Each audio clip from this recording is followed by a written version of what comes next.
It's my privilege today to welcome you to the Be Better podcast. It's an initiative of the University of the Free State Organisational Development Division. Here you'll find inspiration to be better at your job, with others, and most importantly, with yourself.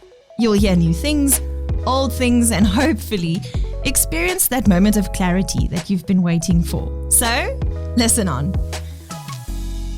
I'm Yolanda Martins, and with me today is Nikki Munitz. Nikki, welcome. Thank you. Thank you for having me. We just came from a beautiful and inspiring women's breakfast. Perhaps one or two takeaways from the morning for you?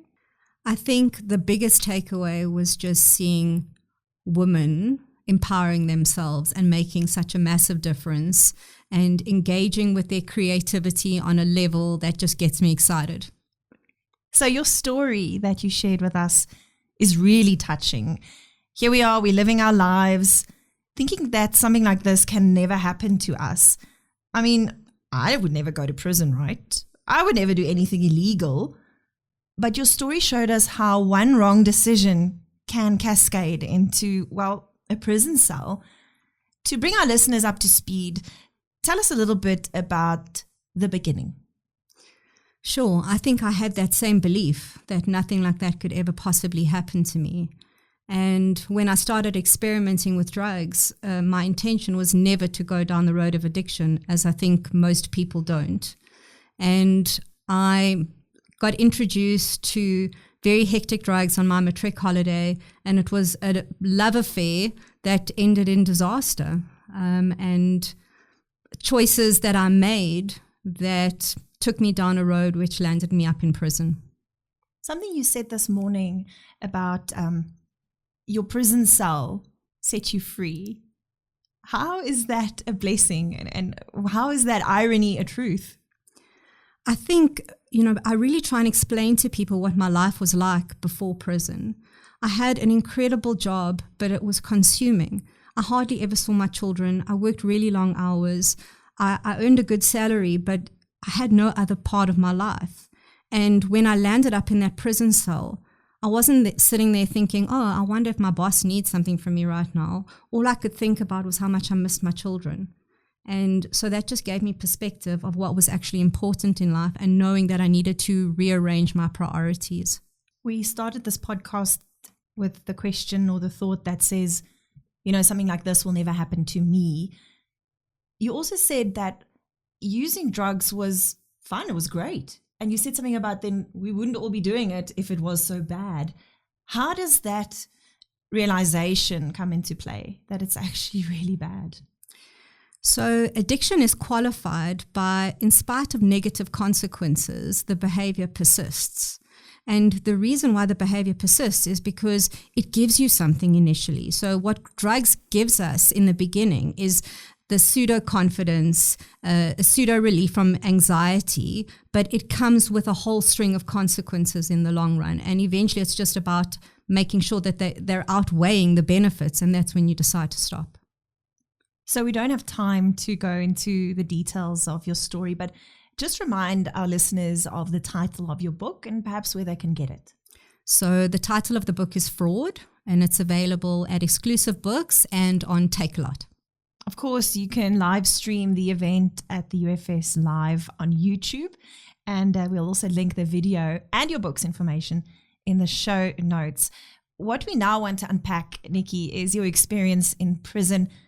Tell me about your first night. The first night was probably the most anxiety-provoking, although the whole experience was as a whole.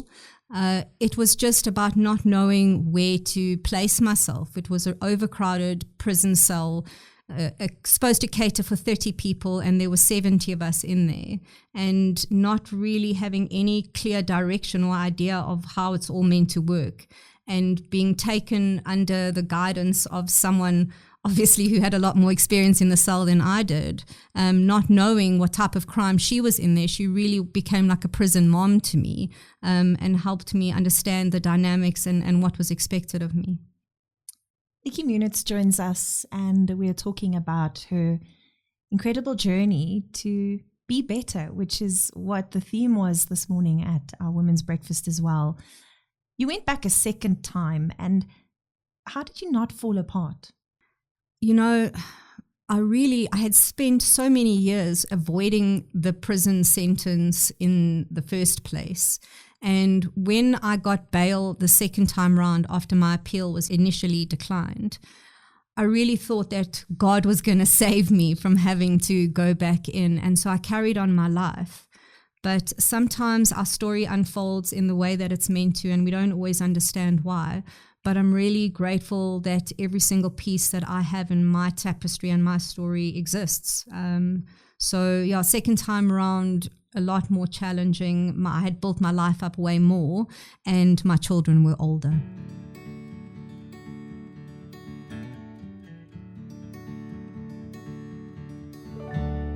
So when you are in prison, us on the outside have a skewed impression or idea of what it is. But you did have an opportunity to do courses. Tell me how this then set you on a path to self-discovery.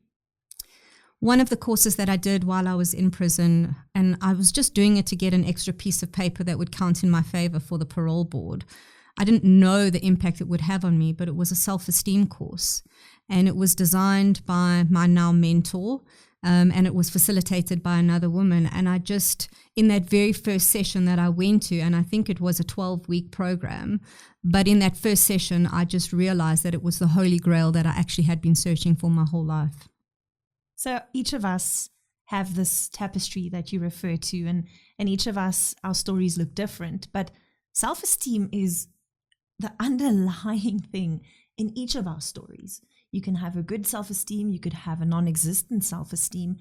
How do you help other women realize the importance of that self-esteem?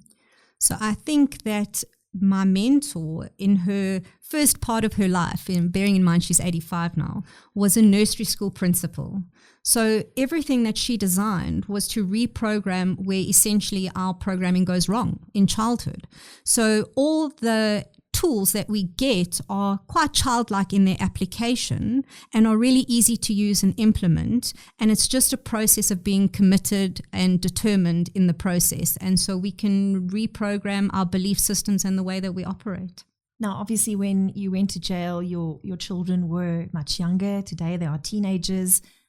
We also spoke about this, taking one of the questions at the event. But how do you as a mom now make sure that they are not carrying that trauma that their mom had gone to jail, and also to steer them on a path that this may not happen to them?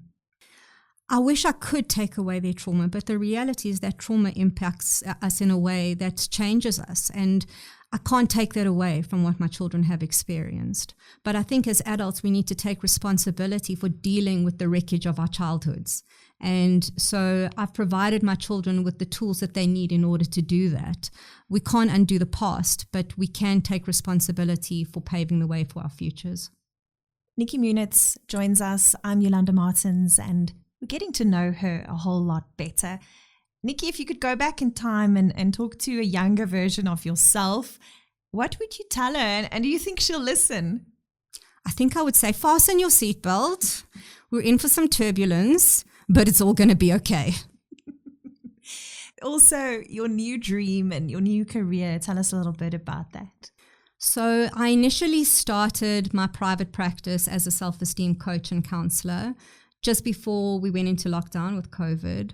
And my practice just grew. And one of the themes of being better together, I run a whole online platform so people can join into groups and build their self-esteem from wherever they are in the world. And it just snowballed from there. And then I took on a business partner and opened some wellness centers. We've got one in Joburg and one in Cape Town, so that we can really help people on the ground to change their lives. Now, Nikki, do you believe that we can learn from other people's lessons, or do we have to make our own mistakes? I think we can learn from other people's lessons if we are in that open space and ready and willing to grow. Just like my journey to physical prison can inspire people from breaking through their emotional and mental prisons that they enclose themselves in. But it is challenging because we all have that belief system that, it's never going to happen to me, or, that I need to experience my own sort of consequence before I can make those changes. But I really do hope that my story inspires change for people.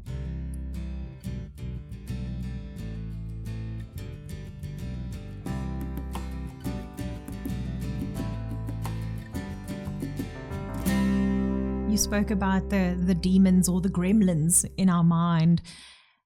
How do we, because you said something profound, you said we coach that gremlin. How do we break that mold? How do we reprogram, like you said earlier, from that gremlin? When I first started doing this work personally, I think people would have thought I was absolutely crazy and having lost my mind, because in the beginning, I had to actually speak out loud to this gremlin and say, you are not telling me the truth. That is an old story. I have a new story, and actually this is who I am. And that's how I coach my clients. Until that gremlin's voice starts to become a bit more quiet, sometimes we actually have to challenge it with practical things that have happened. So if my gremlin is telling me, actually, you're not a very kind and generous person, I'll say, hang on a second, gremlin, let me give you all of these examples and really tangible things that I can show you that actually reflect the opposite of what you're telling me right now. Nikki Munitz can help you find your own power and strength and self-esteem. But today we want to thank you so much for your time and your wisdom, for being vulnerable in sharing your story, and for going back there each time you have these conversations. And I can imagine that must be really hard sometimes, but thank you for dedicating your life to help us be better together. Thank you for allowing me to do this. I'm grateful every day for how my story gets to impact other people's lives, and of course, for where my life is today. And thank you for joining us. Thank you for listening. And we'll be back with more really interesting and thoughtful conversations.